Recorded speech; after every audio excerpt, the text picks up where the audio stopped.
In the depths of space, where stars died and civilizations rose from their ashes, humanity learned that survival meant more than just breathing. It meant fighting. And no one understood this better than the child who would become Captain Ilara Voss, born in the harsh mining colonies of Centauri Prime, where the sky was always the color of bruised metal and hope was as rare as Earth diamonds. Young Ilara's earliest memories weren't of toys or bedtime stories, but of watching Vrakan warships tear through the colony's defense grid like paper. She was 6 when her parents, both atmospheric engineers, pushed her into the last escape pod. Their final words were lost in the roar of plasma fire, but their actions shaped the warrior she would become. The pod's viewport offered a perfect view of her home's destruction, a sight that would burn itself into her neural implants. Standard issue for colonial children, meant for education but now recording humanity's greatest defeat. The refugee camps on Mars became her classroom, the bitter cold of the terraformed wastelands her teacher. While other children played at soldiers, Ilara studied. She absorbed everything: combat tactics from retired veterans, xenobiology from medics who treated Vrakan wounds, engineering from the mechanics who kept the colony's ancient life support systems running. By 14, she could field strip a pulse rifle blindfolded. By 16, she'd memorized every known weakness in Vrakan battle armor. The Terran Expeditionary Corps wasn't accepting recruits under 18, but they made an exception for the girl who walked into their lunar base with detailed plans for exploiting gaps in Vrakan shield harmonics. Commander Sarah Chen, a legend in her own right, recognized something in Ilara's eyes, not just anger or revenge, but calculation. "Hatred burns out," Chen told her during their first training session. "Strategy endures." Those words echoed through Ilara's first command, a salvage operation that turned into a firefight with Vrakan raiders. Her crew of 12 survived against a force that outnumbered them 5-1, not because of superior firepower, but because Ilara had studied Vrakan attack patterns so thoroughly she could predict their movements like a deadly dance. The victory caught the attention of Fleet Command, earning her rapid promotion and a reputation for achieving the impossible. But it was the siege of Proxima 6 that transformed her from a promising officer into a legend. The methane refinery wasn't just a strategic asset, it was home to 3,000 civilian workers. When the Vrakan battle fleet appeared in orbit, evacuation wasn't an option. For 3 days, Ilara held the facility with a skeleton crew, improvising weapons from industrial equipment and using the refinery's own volatile atmosphere as a weapon. The scar that split her left eyebrow came from manually sealing a breach in the core, saving not just the facility but an entire sector of human space from falling to the enemy. The victory at Proxima 6 carried a heavy price. Ilara lost half her crew, including her closest friend and tactical officer Maya Chen, Commander Chen's daughter. The Rakar didn't just retreat, they vanished into hyperspace with stolen refinery schematics and a grudge that would fester across the stars. Ilara's nightmares became filled with clicking mandibles, and Maya's final transmission cut short by static and screams. Recovery took months. The neural implants that had recorded her childhood tragedy now helped rebuild her shattered body. Synthetic muscles replaced those burned by radiation, and a spinal reinforcement gave her the strength to walk again. But while her body healed in the sterile halls of the lunar medical facility, her mind never stopped planning. The opportunity came through an unlikely source. The Galactic Council, supposedly neutral in the human-Vrakan conflict, announced their Centennial Arena Games. Every species would send champions to compete in ritual combat, ostensibly to demonstrate martial prowess without the cost of full-scale war. The reality, as every diplomat knew, was that these games determined trade rights, colonial boundaries, and the subtle hierarchies of interstellar politics. Humanity had never won a match against the Vrakan.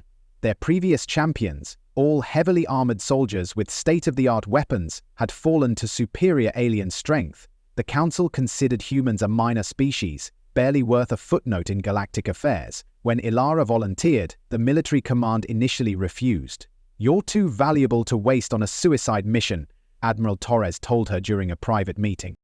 "With respect, sir," Ilara replied, her scarred eyebrow raising slightly. "That's exactly why it has to be me." The training regimen she designed shocked even veteran Special Forces instructors. She sparred with combat drones programmed to mimic Vrakan fighting styles, studied recordings of their arena victories until her neural implants could predict every possible attack pattern. The staff she chose as her weapon wasn't just a symbol of minimal armament, it was designed to exploit the precise weaknesses she'd discovered during years of combat. News that Krell-Var would represent the Vrakan sent ripples of concern through human space. He was their greatest champion, undefeated in 17 cycles of combat. His exoskeleton bore trophies from hundreds of kills, including pieces of human armor. The betting odds against Ilara reached astronomical levels, with some alien bookmakers offering 10,000 to 1 payouts. The journey to Zeta 9 was meant to take 3 days. The accidental tractor beam interference that delayed her shuttle was expected. The Vrak never played fair. What they didn't expect was that Ilara had planned for this, using the extra time to study the arena's architecture through supposedly secure maintenance feeds. Every column, every shadow, every grain of red sand could become a weapon in the right hands. As dawn broke over the arena, the remaining 2 guards burst through the doors, their weapons raised. Ilara's neural implants calculated trajectories instantly, mapping their positions against the arena's architecture. The crowd, now swelling to over 5 million viewers across the galactic streams, held their collective breath. "You'll want to watch this part carefully," Ilara said, her voice carrying across the arena with practiced calm. She spun the staff in a complex pattern, one that her countless hours of training had burned into muscle memory. The guards hesitated, a fatal mistake. The battle that followed was a symphony of calculated violence. Ilara moved like quicksilver, each strike targeting the weak points in Vrakan armor that she'd discovered during the siege of Proxima 6.6. The first guard fell when her staff found the gap between thoracic plates, a weakness she documented after studying hundreds of fallen warriors. The second lasted longer, managing to graze her shoulder with a plasma burst before her counterstrike shattered his primary optical cluster. The real test came when Krell-Var emerged from his preparation chamber. The Vrakan champion stood nearly 3 meters tall, his exoskeleton gleaming with the trophies of 1,000 victories. The crowd's betting algorithms went wild, 10,000 to 1 against the human. In the VIP boxes, galactic counselors leaned forward, their sensory appendages twitching with anticipation. "Your species lacks the strength to survive," Krell-Var's translator boomed. "After I crush you, we will cleanse your worlds one by one." Ilara's response was to tap her staff against the arena floor, a sound that resonated through the stadium's acoustic enhancers. "Funny thing about humans," she said, shifting into a defensive stance. "We're really good at proving people wrong." The battle moved with lethal precision as Ilara faced her destiny. Her neural implants processed every movement, calculating trajectories and weak points in milliseconds. Each strike from Krell-Var's enhanced form cratered the ground where she had stood moments before, but Ilara's smaller size became her advantage, allowing her to slip through gaps in his defense that larger opponents could never exploit. The thermal charge's explosion marked more than just victory. It marked a fundamental shift in galactic politics. As Krell-Var's defeated form lay smoking in the arena sand, the silence that fell over the stadium carried the weight of history. 5 million viewers across the galaxy witnessed humanity's rise from underdog to contender.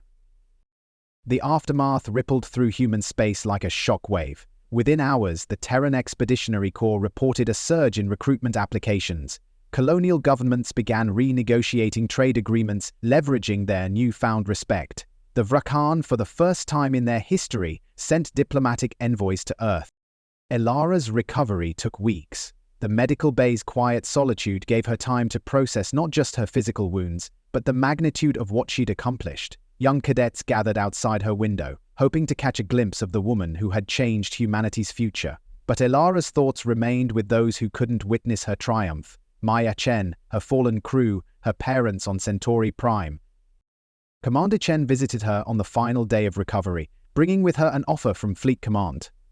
"They want you to lead the new Interspecies Combat Division," she said, placing a datapad on Ilara's bed. "Train the next generation of human champions." Ilara traced the scar above her eyebrow, remembering the child who had watched her world burn from an escape pod's viewport. "Tell them yes," she replied. "But on one condition. We train them not just to fight, but to survive, to adapt, to overcome." As she stood before her first class of recruits months later, Ilara saw in their eyes the same fire that had driven her.